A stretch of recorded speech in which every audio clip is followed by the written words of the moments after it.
Every business needs to solve each of these 4 problems in order to make more money and scale. And the first of those problems is figuring out the customer that you're actually going to serve. And in talking to many of you, the issue is you have no idea. And that's okay.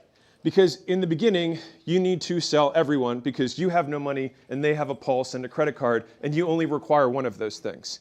And so you ask them for their credit card so that you can pay your bills, so you can actually make your business work. And that's okay, and that's normal, and that's expected.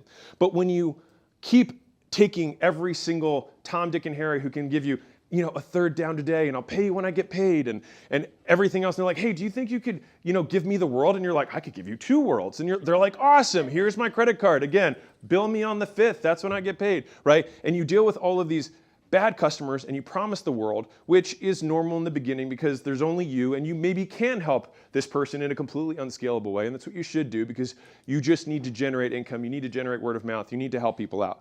Cool. But there comes a point, and it's usually around $1 million a year, sometimes $3 million a year, where the operational complexity of the business becomes really tough because now you've got a lot of different customers that all have different needs, that have different promises at different price points that you've sold, and they're still just you. And so this process is the sticking point. This is sticking point number 1. What you have to do is you have to learn how to say no to people who are not the ideal customer. And if you're like, well, I don't know who my ideal customer is, that is the problem. And so you take all of the customers that you have sold over your entire history, and then you look at them and you say, which of these people do I love? Okay, column 1. Which of these people have spent the most money? Column 2. Which of these people did I have the highest operational profit from? Column 3. Column 4, which of these was the easiest to deliver on?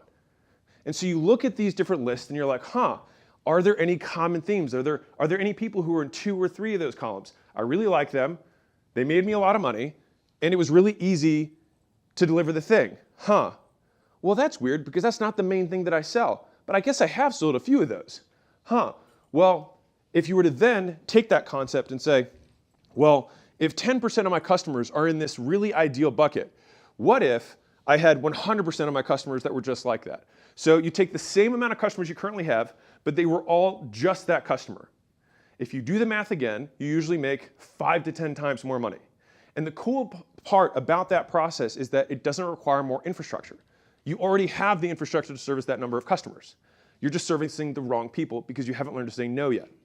And so one of the most attractive things in marketing and sales is saying, I don't need your money, because it makes everybody want you more. And so what you do to harness this is you tell everybody you actually don't want to sell that you actually don't want to sell them. And crazy, I know. And then you let the people who are the right type of person, because they're like, oh, I'm not that, hate those people too. Oh, and you say, but if you just happen to be this perfect unicorn that has these 2, 3, 4 traits, I can absolutely change your life in this very specific way that means a lot to you.